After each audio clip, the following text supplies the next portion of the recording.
saya beli Lamborghini cash, beli cincin cash. Saya baru beli villa dekat Atlas di Bali 140 miliar cash. Pajaknya aja 7,5 5% kan kemarin 7 miliar cash. Abang gimana update-nya soal kemarin hilang cincin itu, sekarang gimana? Cincinnya sampai sekarang masih hilang.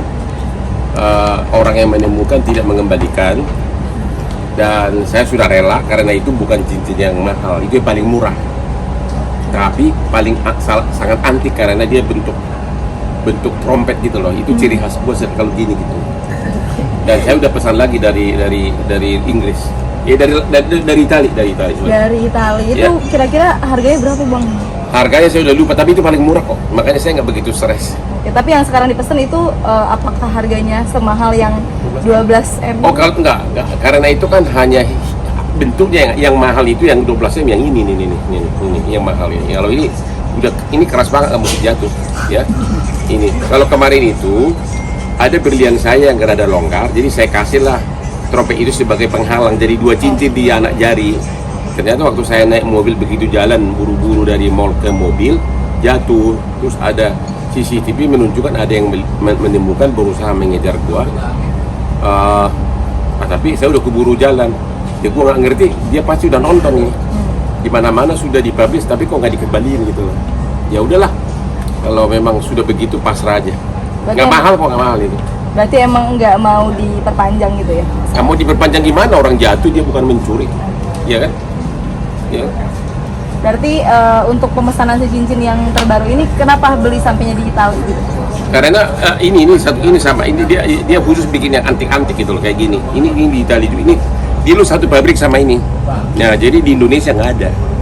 Ya, kalau yang gini nggak begitu mahal. Yang mahal yang berlian besar ya baru mahal kayak begini, jauh lebih mahal. Ini puluhan kali lipat harganya dibanding dengan ini. Ini hanya antiknya doang. Ya kalau ini mahal, ini mahal. Gitu. Pesan bentuknya apa nih bang? Mungkin ada ciri khas? Trompet juga sama, trompet gitu yang mutar-mutar pakai trompet gitu, persis kayak trompet gitu loh, ya. Boleh update nggak sih bang? Boleh update nggak sih bang, katanya kabarnya bang Hotman ini lagi jenuh dengan pekerjaan sebagai lawyer, benar nggak sih?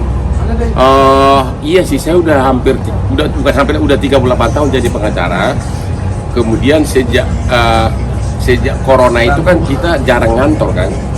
Akhirnya saya sekarang jadi kebiasaan kerja kalau saya kan tipe yang bekerja jam 4 subuh udah bangun. Jadi saya itu udah bekerja pagi. Biasanya jam 7 saya udah pesan pegawai saya untuk datang. Jadi saya sambil renang, pengacara-pengacara udah pada duduk di meja kerja sambil saya kasih briefing, ya. Terus kalau sudah jam 8, jam 9 barulah saya ketemu klien-klien. Tapi itu pun saya lebih suka sekarang di kafe-kafe, kayak di Starbucks, di ini. Itu kebiasaan saya sekarang. Jauh lebih, otak kita itu jauh lebih segar gitu loh, daripada di kantor melihat dokumen-dokumen yang sudah bertahun-tahun.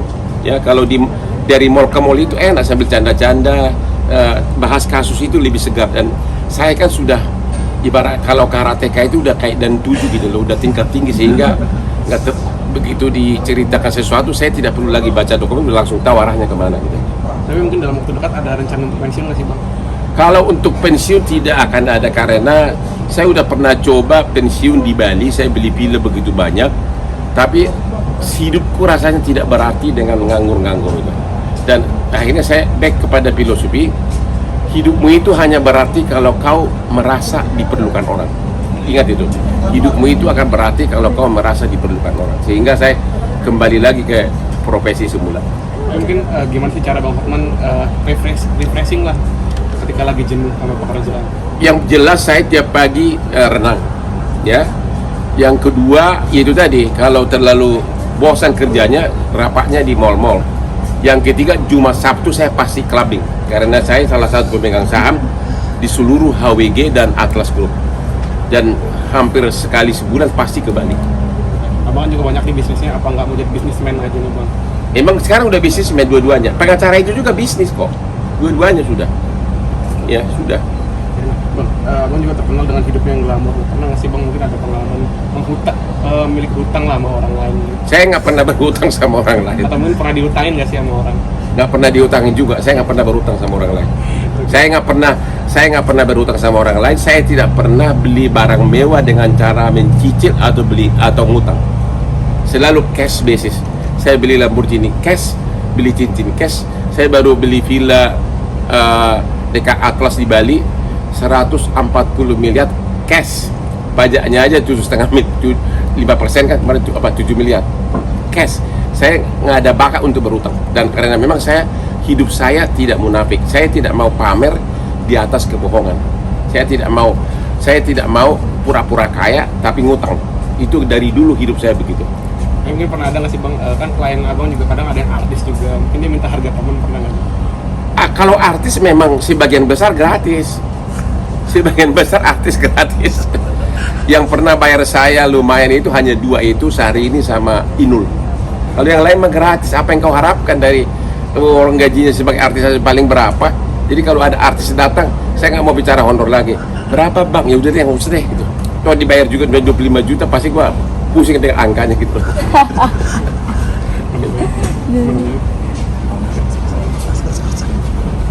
Udah? Sudah. Oke. Thank you. Yuk.